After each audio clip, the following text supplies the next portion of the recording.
So the next few slides, we're going to talk about the water balance methodology and how it compares to the latest innovations in places like Washington State and California.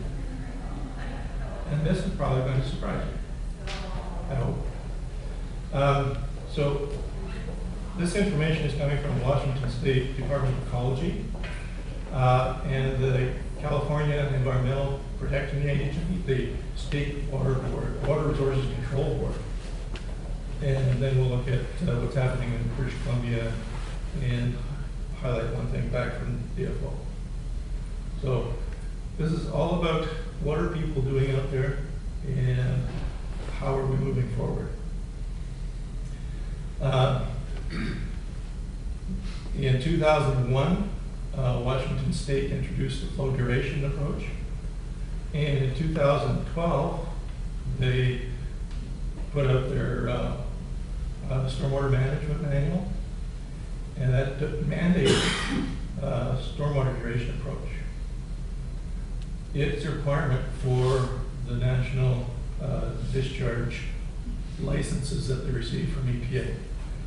So there's, I think, 7 or 8 counties in Washington that must do the stormwater duration analysis to get approvals under the EPA and federal legislation. And the quote that I'm going to quote here is that stormwater discharges shall match developed discharge durations with pre-development durations for a range of pre-development discharge rates from 8% of the 2-year peak flow to 50% of the 2-year peak flow. And in this case, they're talking about the site level. This is at the site level. So everybody doing a site design, guess what? They have to run the model and prove it. Okay. So this is straight out of their manual. And then they've made some presentations, and here, again, I'm going to quote their material. This is not my information, this is theirs. They say how do LID works. It uses long-term on-site infiltration and evapotranspiration to reduce stormwater runoff. And my comment on that, it's all about continuous simulation spanning years to drive solutions. The next quote is, what happens between storm events is more important than what happens during the storm. So, a very different approach than we have for pipe design. Pipe design is all about what happens during a storm, but for LID, it's all about what happens between the storms. So these are their words, not my words. Here's another one. This is slightly different. Match discharge durations from 50% of a 2-year through to a 50-year event. And this is done on a development basis. So if you get a bigger development, this is the requirement. So they have different stages of requirements. But again, the developer is required to run that model. And what they do is they have comparing pre-development, post-development. The post-development duration is less than the pre-development duration. But they're running it on a county-by-county basis. So if we look at British Columbia, that would be like saying, oh, Metro Vancouver has one set of parameters. So we're just a little bit different than that. Okay, California. This is the big California. They're concerned with changes in flow and sediment loads. And what they call this is a term they use, hydromodification. So their whole goal is to change the hydromodification. And I like the last sentence is the water boards have teamed with some of the nation's top scientists to devise groundbreaking ways to effectively and efficiently measure and control the impacts associated with hydromodification. Sounds good, right? Leading scientists, nation's top scientists, sorry. So, and this is a picture they used as a demonstration. And that's stream erosion. You never put the pile caps hanging up in the air on a bridge. So that's stream erosion. That's what they're concerned with, or one of the concerns. So how do we stop that? Or how did they decide to stop that? Well, Here again, a series of quotes from their material. They say their solution includes flow duration analysis. They say that continuous simulation hydrology models the entire hydrologic cycle for multiple years. This is what they're doing. They say single event models don't work because it doesn't take in, it doesn't, it's based on inappropriate assumptions. Can't compute flow duration between events, and the flow duration is of concern. So guess what? They're looking at streams differently than pipes. This is another slide that I found interesting.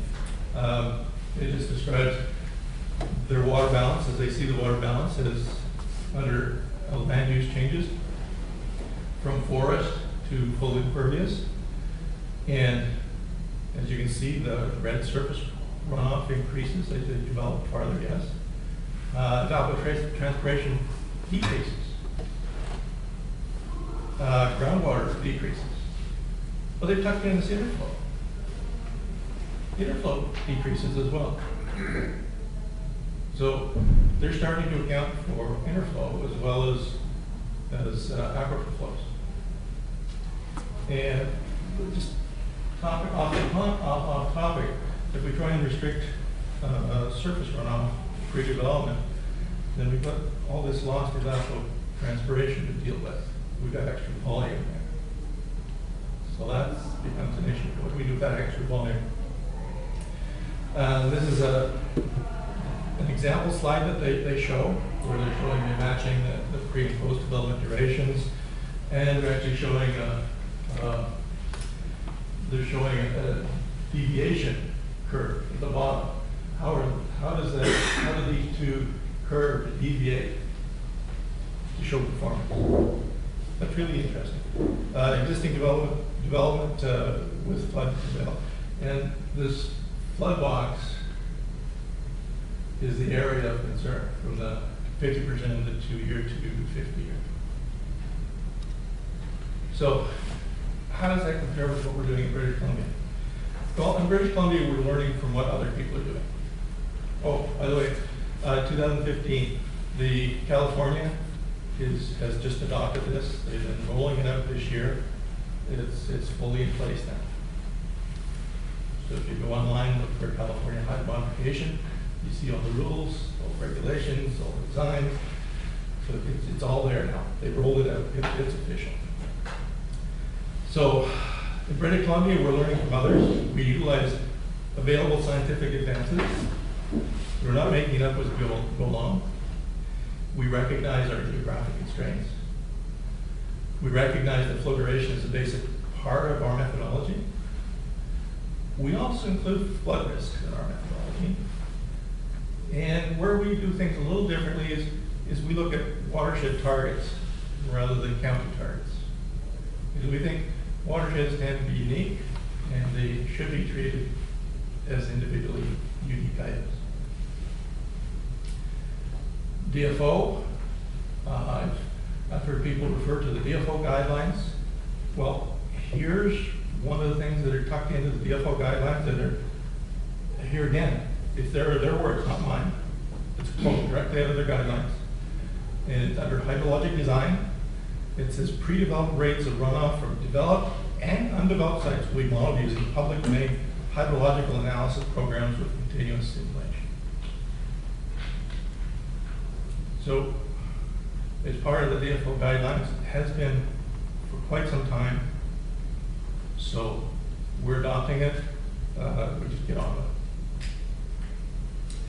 So, to compare them, all 3 jurisdictions address the impacts in the stream.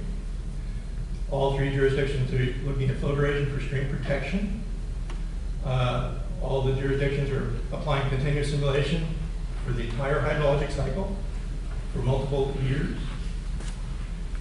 We all recognize that a single design storm or day doesn't work.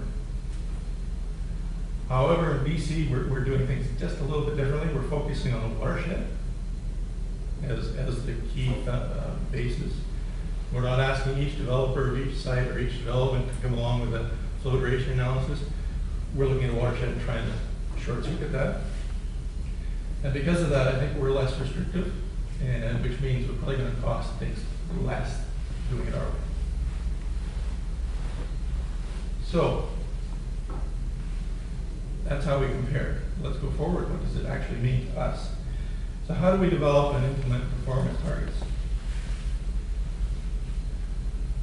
So your head around that.